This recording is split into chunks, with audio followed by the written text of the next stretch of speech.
নমস্কার, বইয়ের বাক্সর নতুন একটি উপস্থাপনায় স্বাগত।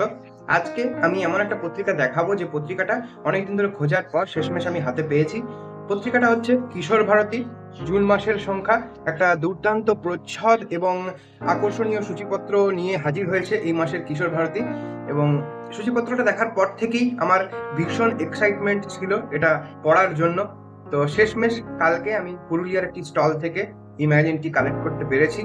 হিমাদ্রি কিশোর দাশগুপ্ত, নির্বাণ রায়, অভিজ্ঞান গাঙ্গুলি, অভিক দত্ত, অমৃতা কোনার, অর্ণবী সাহা ঘোষ, পিনাকি রঞ্জন পাল, শুভজিৎ চট্টোপাধ্যায়, মহুয়া ব্যানার্জি, এই এতজন সমসাময়িক লেখকের লেখা 9টি ছোট গল্পের সম্ভার রয়েছে এই পত্রিকাটিতে, এবং এছাড়াও কমিক্স রয়েছে।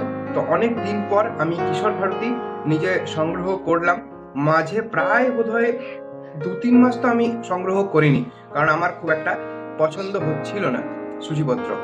অনেক দিন পর একটা ভালো সংখ্যা মনে হচ্ছে পেতে চলেছি কিশোর ভারতীর তরফ থেকে। তো পড়বো এবং জানাবো আপনাদেরকে কেমন কি লাগলো না লাগলো। আপনি যদি কালেক্ট করে থাকেন এই সংখ্যাটা, তাহলে জানাবেন যে কেমন লাগছে আপনার পড়ে। এবং পত্রিকাটির মুদ্রিত মূল্য রয়েছে 30 টাকা, এবং এই রোমহর্ষক প্রচ্ছদটি এঁকেছেন সৌজন্য চক্রবর্তী।